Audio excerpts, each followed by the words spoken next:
하나님 말씀 보시겠습니다. 요한복음 17장 1절에서 3절까지 말씀 보겠습니다.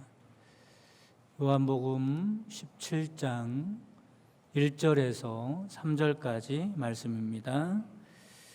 은혜를 주시는 하나님 말씀 봉독해 드리겠습니다. 예수께서 이 말씀을 하시고 눈을 들어 하늘을 우러러 이르시되 아버지여 때가 이르렀사오니 아들을 영화롭게 하사 아들로 아버지를 영화롭게 하게 하옵소서. 아버지께서 아들에게 주신 모든 사람에게 영생을 주게 하시려고 만민을 다스리는 권세를 아들에게 주셨음이로소이다.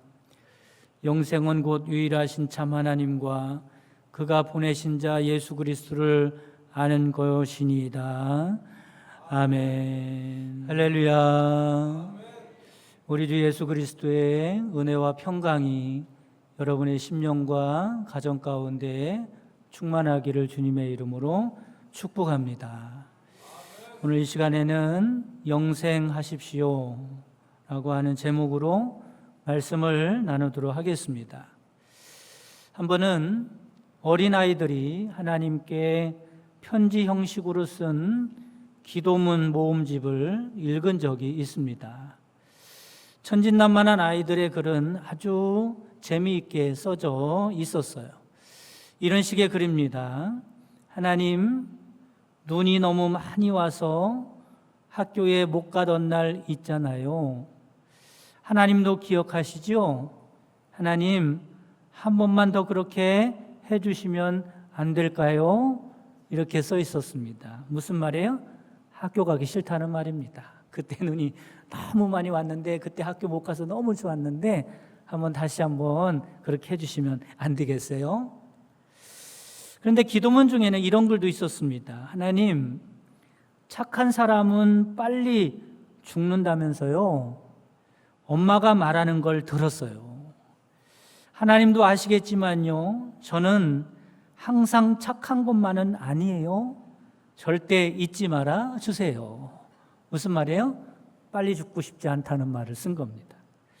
또 이런 것도 있었습니다. 하나님, 태어난 사람을 죽게 하고 또 다른 사람을 태어나게 하지 마시고 지금 있는 사람을 그냥 계속 살게 하는 건 어떨까요?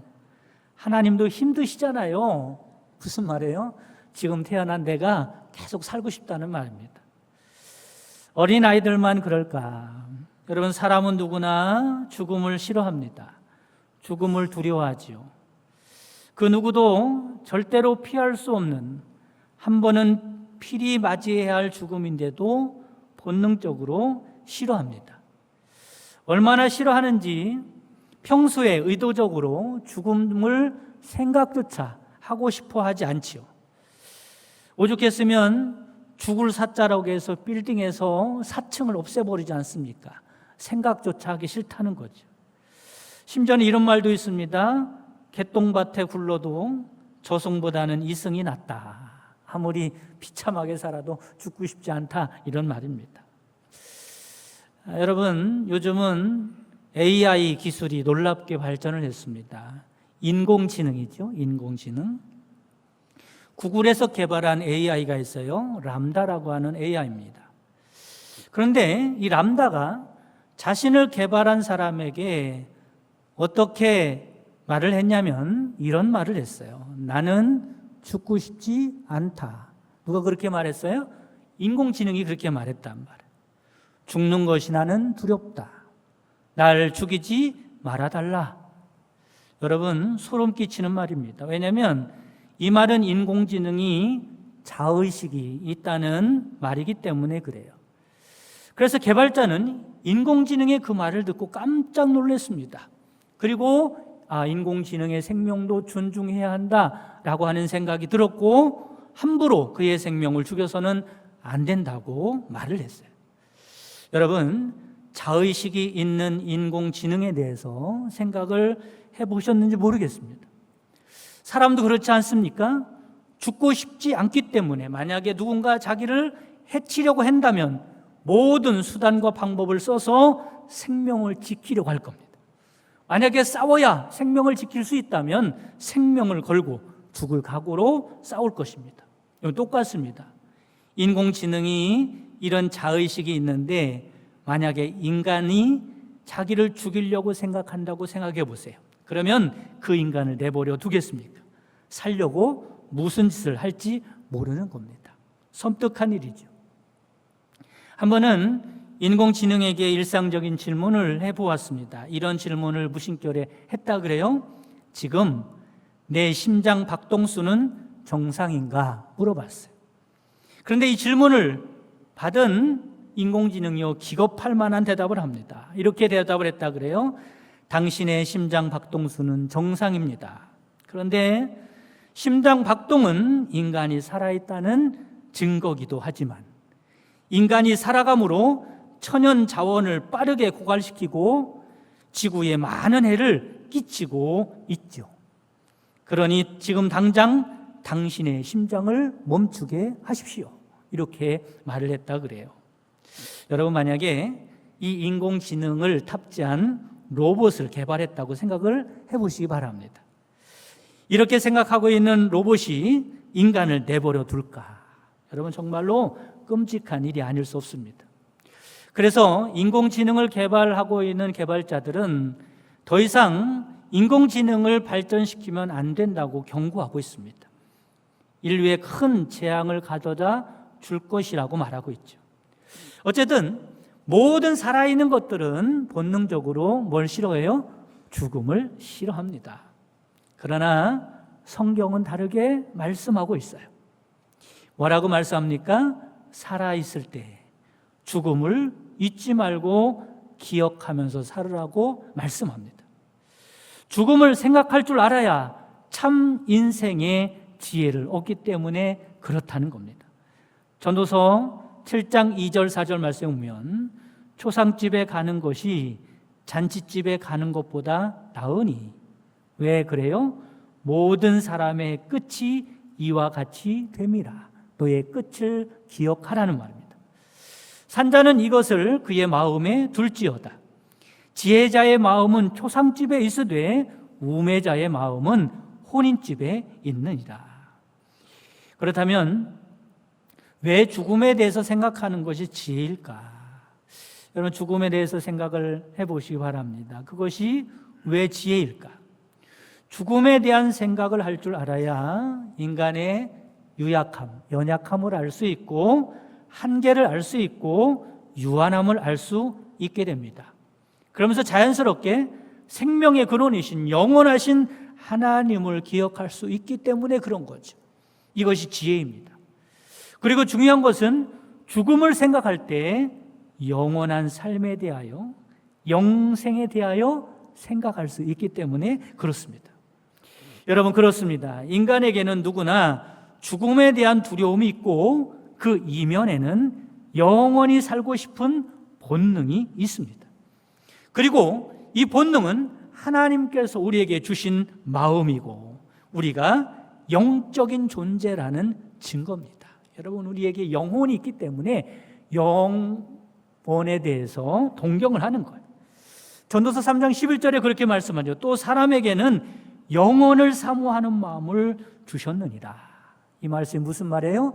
너희들은 영적인 존재로 창조했다는 말씀을 하고 있는 겁니다. 그래서 그런지 믿음의 사람들은 물론이고 불신자들도 육체는 죽어도 영혼이 갈 영원한 나라 내세에 대해서 사모를 하게 됐죠. 또한 육신의 생명도 영원히 살 수는 없지만 어떻게 살고 싶어요? 오래 살고 싶어 하는 마음이 있습니다. 그러나 장수하면서 오래오래 사는 것은 좋긴 한데 문제가 있죠. 행복하고 건강하게 오래 살아야 합니다. 질병과 우환에 시달리면서 고통 속에 오래 산다면 뭐 하겠어요? 그러므로 우리는 그냥 장수가 아니라 건강하고 장수할 수 있도록 건강관리도 잘하고 하나님께 그렇게 기도하는 여러분 되시기를 간절히 바랍니다. 그런데 육신의 건강과 장수보다 더 중요한 게 있다는 거죠. 그게 뭡니까? 오늘 말씀을 드리려고 하는 영생이에요. 그래서 이 시간은 영생에 대해서 알아보도록 하겠습니다. 영생에 대해서 언급할 때 먼저 짚고 넘어가야 할 문제가 있습니다. 그게 뭐냐면 영생이 무엇인가라고 하는 것을 알아야 합니다. 우리는 영생에 대해서 좀 오해하는 부분이 있어요. 많은 사람은 영생 그러면 어떻게 생각하냐면 영원히 죽지 않고 사는 것, 이걸 영생이라 그래요. 그렇죠? 보통 그렇게 생각합니다. 이 말은 아주 틀린 말은 아닙니다. 그런데 중요한 것은 이것이 영생의 본질이 아니라는 말이죠. 영생의 본질은 생의 길이를 말하지 않습니다. 얼마나 오래 사느냐, 영원히 사느냐, 그것도 중요하지만 그게 본질이 아니라는 거예요. 더 중요한 게 있는데 영생이라는 것은 삶의 질을 말하는 겁니다. 무슨 말인가 하면 영생은 축복 중에 축복 아닙니까? 그런데 영생을 단지 영원히 죽지 않고 사는 것이라면 영생은 축복이 아닐 수도 있습니다. 만약에 불 가운데 타는 듯한 고통 중에서 죽지 않고 영원히 산다고 생각을 해보시 바랍니다. 그것은 축복이 아니라 저주지요. 더욱이 사람은 영적인 존재이기 때문에 누구나 영원히 삽니다. 영원히 존재하는 것은 믿음의 사람만이 아닙니다.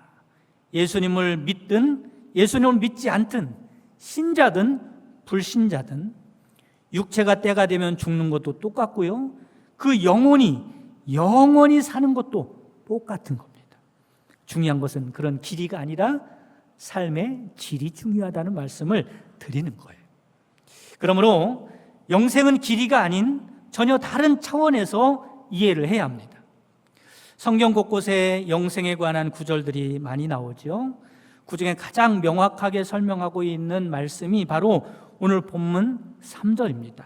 3절 중요한 말씀입니다. 뭐라고 말씀하죠? 영생에 대해서 정의를 내리고 있어요.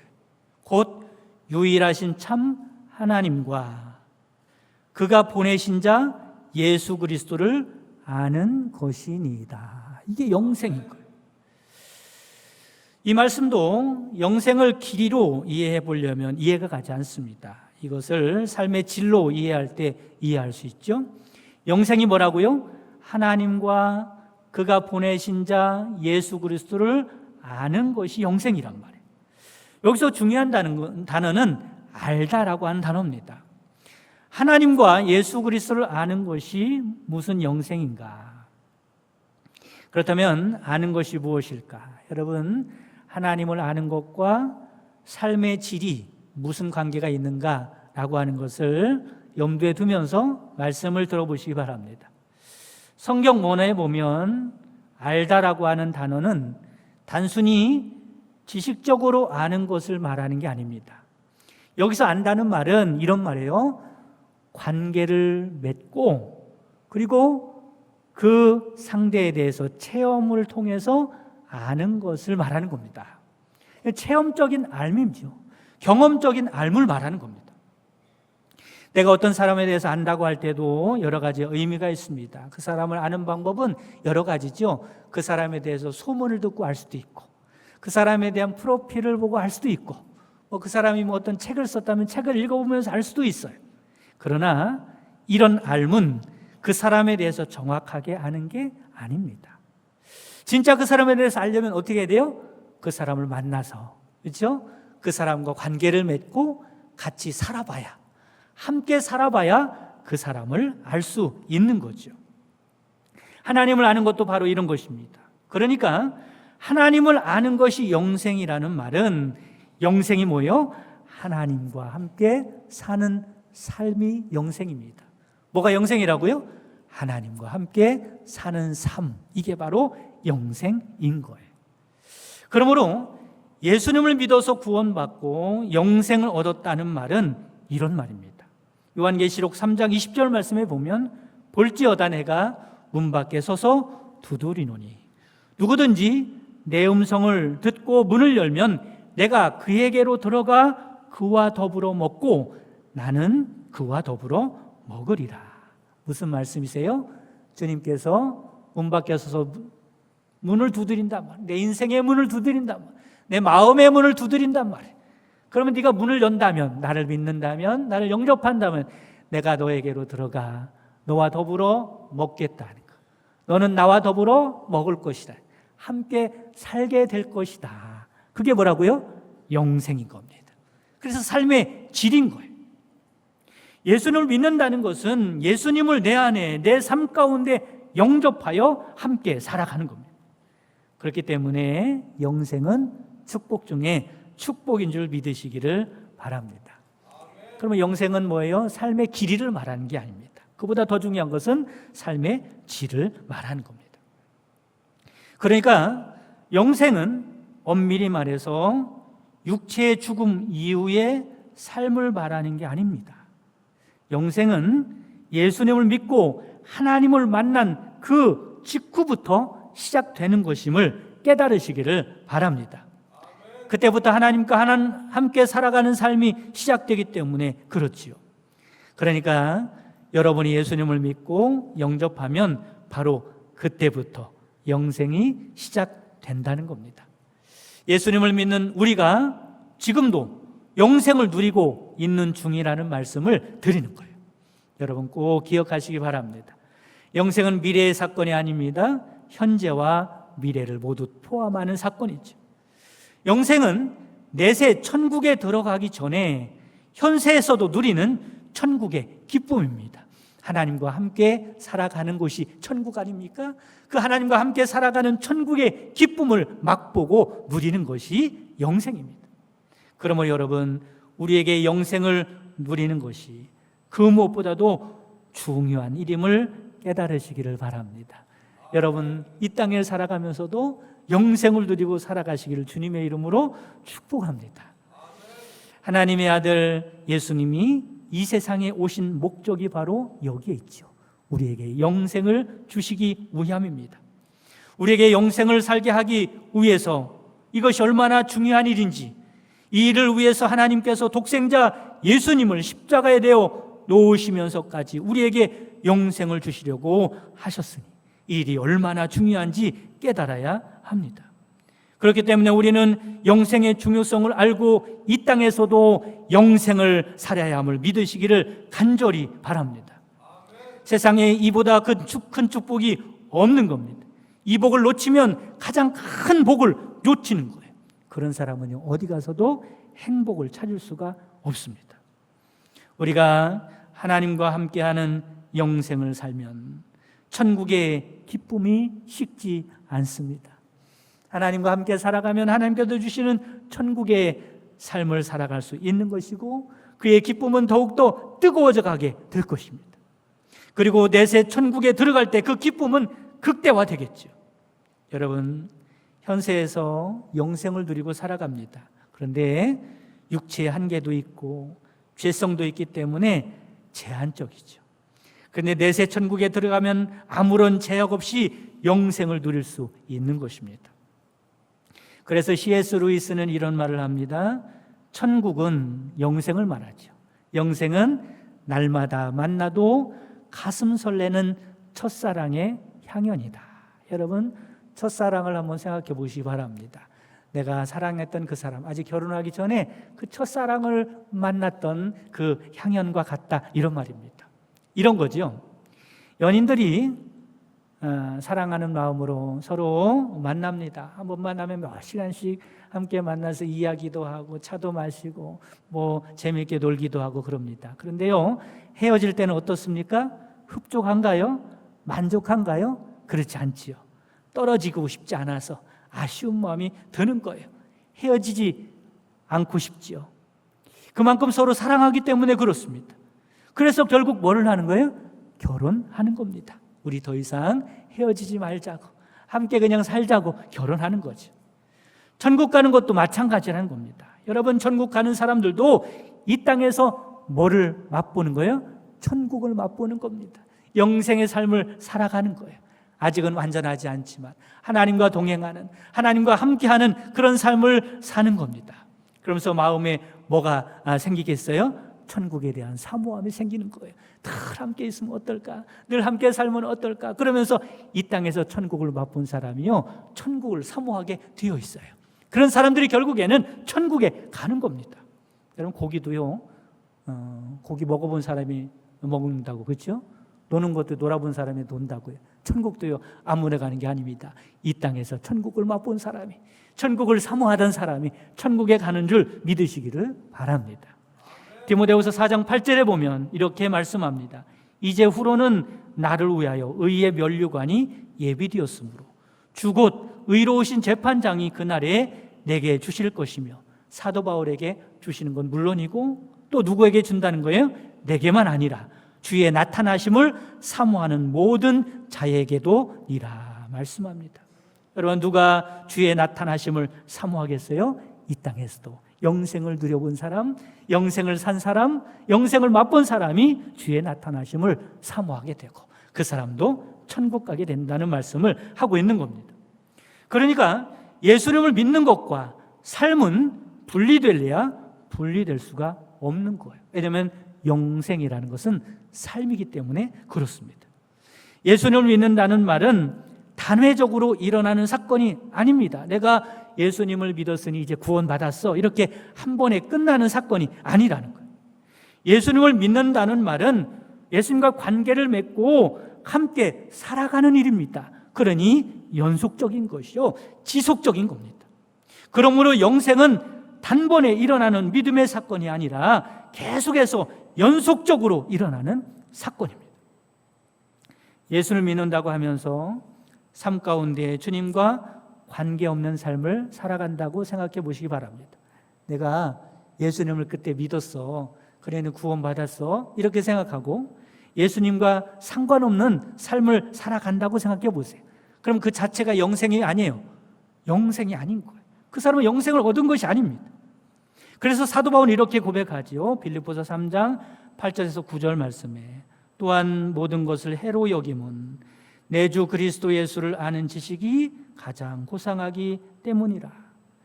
내가 그를 위하여 모든 것을 잃어버리고 배설물로 여김은 이유가 있지요. 그리스도를 얻고 그 안에서 발견되려 함이라. 여러분, 예수 그리스도 안에서 이 세상에서 뿐만 아니라 영원토록 예수 그리스도 안에서 발견되는 그 나의 삶이 영생인 줄 깨달으시기를 바랍니다. 그러므로 우리는 살든지 죽든지 어디에서 발견되어야 돼요? 그리스도 안에서 발견돼야 하는 것입니다. 바울은요, 당대에 지금으로 말하면 박사 정도 됐습니다. 박사도 유명한 박사죠. 그러나 그의 모든 지식이, 그의 가지고 있는 명예가, 그리고 물질이, 세상의 그 어떤 것도 하나님과 함께하는 영생을 얻지 못하게 했습니다. 그런 것 가지고 영생을 얻지 못한다는 것을 알았어요. 그뿐입니까? 어떤 데는 영생의 걸림돌이 되는 거예요. 그래서 그렇게 고백하는 겁니다. 모든 것을 배설물로 여기고 오직 그리스도를 얻고 그 안에서 발견되는 영생을 누리려고 한다라고 고백을 하는 겁니다. 여러분, 정근모 장로님이라는 분을 들어보셨나 모르겠습니다. 이분은 세계적인 핵 물리학자이지요. 과학기술처 장관을 2번 역임했습니다. 세계 원자력기구 의장을 지냈고요. 대학 총장과 헤비타트 이사장을 역임하는 화려한 경력을 가지고 계신 분입니다. 그러나 이분이 그런 모든 지식과 명예보다 이분이 더 귀하게 여기는 게 있었어요. 그게 뭐냐면 그리스도인이라고 하는 신분입니다. 그 그리스도라고 하는 신분을 너무 귀하게 여겼고, 그리고 복음을 증거하는 일을 업으로 삼고 살아가는 귀한 분입니다. 그분이 이렇게 된 계기가 있죠. 그는 경기고에 입학을 하게 됩니다. 경기고 유명한 고등학교죠. 경기고에 입학을 했는데 4개월을 다니는데요, 선생님들이 가르치는 게 너무 시시한 거예요. 다 아는 내용을 가르치고 있다고 생각을 한 겁니다. 그래서 그만두고 검정고시를 봐서 대학을 입학하게 돼요. 졸업한 후에 미국에 유학을 떠나서 박사학위를 취득합니다. 근데 놀랍게도 24살 때, 이런 어린 나이에 플로리다 주립대의 교수가 됩니다. 그때까지만 해도 이분은 잘 나갔어요. 자기는 머리도 좋다고 생각했고 하는 일마다 잘 됐고 앞으로 장래가 충망되는 그런 사람이었습니다. 그래서 그 인생 가운데 뭐가 필요 없어요? 굳이 하나님이 아쉬울 필요 없습니다. 하나님이 없어도 된다고 생각을 했죠. 그런데 그 가정에 우환이 닥치게 됩니다. 어린 아들이 만성 신부전증을 앓게 되죠. 유명한 의사들 다 찾아봤지만 고칠 수 없었습니다. 나중에는 자신의 신장을 떼가지고 아들에게 줬는데도 아들이 치유되지 않는 겁니다. 그때 깨닫게 되죠. 지 아무리 똑똑하면 뭐하나, 세계적인 과학자면 뭐하나, 사랑하는 아들 죽어가는데 아비로서 아무런 도움을 주지 못하니 무슨 소용이 있나, 이러면서 자괴감과 무기력에 빠지게 됩니다. 그런 고통 가운데 하나님을 알게 되죠. 하나님을 붙들게 됩니다. 하나님을 믿게 되고 하나님을 만나는 그런 놀라운 은혜를 체험하게 됩니다. 그러나 그 아들은 결국 임종을 맞이하게 됐어요. 그런데 임종을 맞이하는 아들이 아버지에게 마지막 유언을 이렇게 했다 그럽니다. 아버지, 내가 죽는 것을 축복해 주세요. 이제 힘들고 고통스러운 여행도 여기서 끝입니다.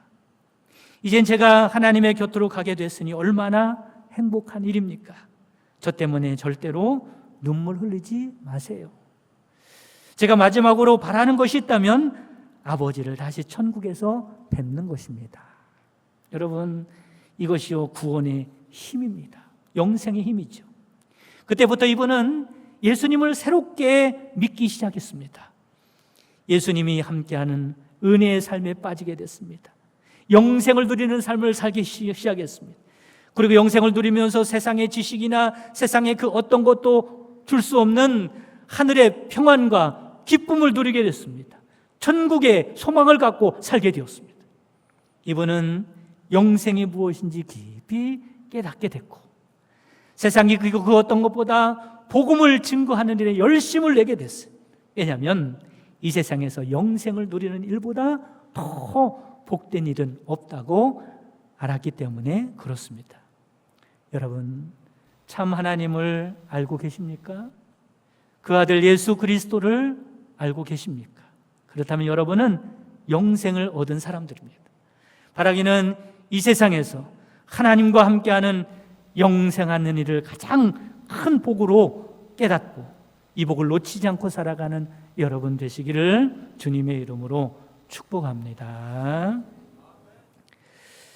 지금은 우리 주 예수 그리스도의 구속의 은총과 하나님의 크신 사랑하심과 성령님의 내주교통 충만 역사하심이 이 땅에서도 하나님과 함께하는 영생을 누리다가 복된 천국에 들어가길 원하는 모든 성도들 머리 위에와 그 가정과 사랑하는 자손들과 그 손으로 하는 모든 생업 위에 지금부터 영원까지 함께 계시기를 주님의 이름으로 축원하옵나이다.